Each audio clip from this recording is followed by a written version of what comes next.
Now, I'm not going to drag out my next guest for too long. That's because he's not, strictly speaking, a guest.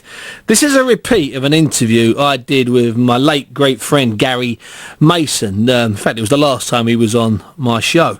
Gary was killed last week. He was a great man, a fantastic man, he was. And he was also, people overlook this, a genuine world-class fighter. Anyway, enough about that. Here's what happened the last time Gary Mason was on BBC London 94.9.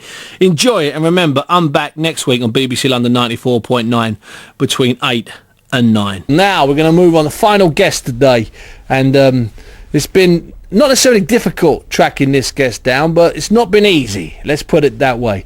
I've known this guy an awful long time. He was in the world top 10 for ages and ages. I haven't done the work. Someone might be able to do it online, but I bet he was in the world top 10 of either the WBA, WBC or the IBF. I bet he was in the world top 10 for about 5 years, and I'm not joking. He was that good, but he never got his chance to fight for a world title. He won the British title. He sparred an awful lot with Frank Bruno, somewhat controversially as well in some ways. He knocked out top American heavyweights, he really did, and his only loss in 38 fights was in a slugfest with Lennox Lewis at Wembley in 1991, when the referee had had him in front when the fight was called off, I think in about the 7th round. His name is Gary Mason, and I'm truly delighted, and I mean that. I'm humbled to have Gary on the show tonight. Gary, welcome to the show, mate. Hello, Steve. How are you? How are you, friend? Yeah, good, thanks. Thanks for the great build-up. No, that's all right. You can go now if you like. No, I'm only joking. Steve, I've been trying to get away for years. You can't quite do. This might sound like rubbish and like I'm winding you up, but I'm telling you now, you were going to be on the other show that I did that collapsed, the Satanta show, where you were always at sort of tops of the list, and then someone couldn't get you, and then this, that, and the other. So it's a delight to have you on here. Gary, listen, let me ask you this, mate. After you fought Lennox in 91, you had a couple of years out when you had the eye trouble and all that, and you went out had a couple of fights in America. Basically, where have you been for the last 15 or so years, Gary? What have you been doing? Do you know, I'll explain, I'll go into detail in a second, but when people ask me what have you been doing or what's happening, I always say to them, I used to be a teenager once and I'm not anymore. I grew out of it. That's a good point. Yeah. So things just changed. No, but you know, if you work at one place, you're in the loop there. Yeah. And then when you leave and go somewhere else, you're in the loop somewhere else. Yeah. Now what about... Gary, let me ask you this. What actually... Don't repeat the words, otherwise we'll both get sacked. Did you actually get kicked off of Sky for swearing when the mics were down, when you thought the mics were down? Is that true, or is that one of the towels that's attached to you? No, that was the reason that was given publicly. Okay, but it's not true. Well, no, I did swear on air. Okay. Yeah, but that was the reason that was given publicly. All right, because you needed there, man. I mean, I'm needed there, but you're needed there. Perhaps we'll both get there.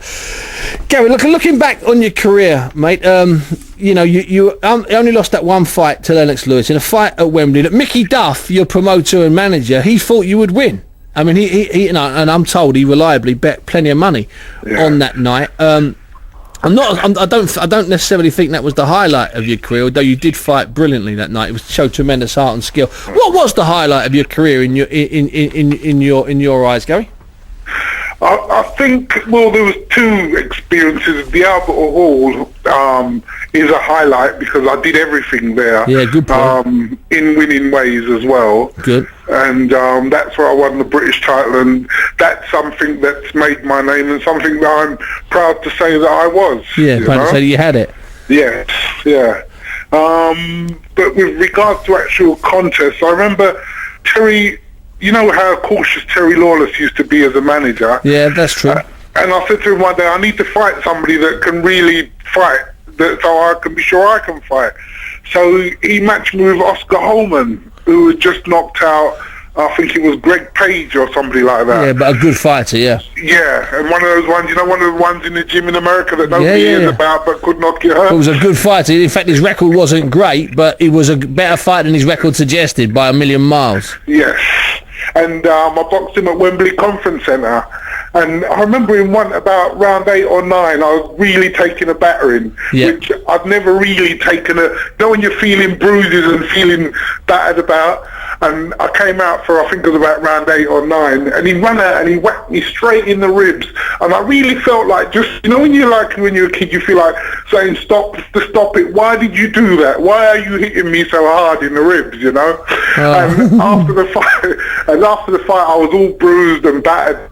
And Terry just looked at me, and I understood what he meant. And to me, that was a highlight, because I went through an experience and got an understanding which I wouldn't have got unless I'd have gone through that. Yeah, I mean, you know, people were critical of Terry after the event, but he was a guy that matched these guys, and he matched them towards fame, and in some cases fortune. Not always fortune. In fact, not a lot of fortune. How many rounds do you think you sparred with Frank Bruno, Gary? We sparred countless rounds. We sparred a lot for a lot of years. I think the last time we sparred, Terry come flying out of the office, and he got all excited, started jumping about, and he said that don't spar like that, because if I made you matches like that, you'd want to sack me as a manager, you know. So that's the last time we sparred. But I did a lot of years of sparring with Frank. You're still friends with him? Well, still see him. I mean, I know that Frank lives in a sort of, you know, a bit of a bubble in many ways, but do you still see him? I don't. We all live in our own bubble to some extent, don't we? Yeah. Now listen, I know. Listen, I do. Yeah. My bubbles burst, though, to be honest with you. I think Frank would second that. Listen, that's right. Yeah, listen, yeah. Gareth, let me ask you this. First of all, and thanks for signing on that website, mate. And I assure you that if I get a show anyway, I'm going to grab you in. Let me ask you this: what have you done the last couple of years? I mean, I'm not being personal. You know, where can people bump into you or see you? Why haven't we seen Gary Mason? Well, maybe if you look within the boxing world, you won't see me. Cool. And most people that are looking for me looking within the boxing world. All right. I promote hand drumming. Hand drumming? Hand drumming, you know, like the bongo drum? Oh, yeah, because you used to do arm wrestling, didn't you? You promoted arm wrestling. One of the things, yeah. Yeah, that was one of the things. I think that's what got me sacked from Sky. Because Sky showed it, didn't they, for a while?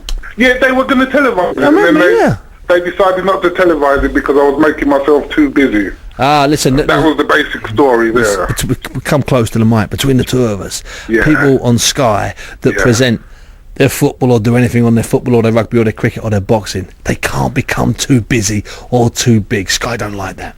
Exactly. That's the absolute truth. Yes. So, Gary, when when you're doing some hand drum, when can people come along and have a look at some... Steve, while you're on there, I approached the ABA because we've got the Olympics coming up. Yeah, 2012, massive. And what is key in all sporting activity? What is the main key? There is a key to whatever sport that you do. There is a key that links them all together. Well, and it's rhythm. Yeah, hand to eye, head to hand coordination, rhythm, whatever you want to call it.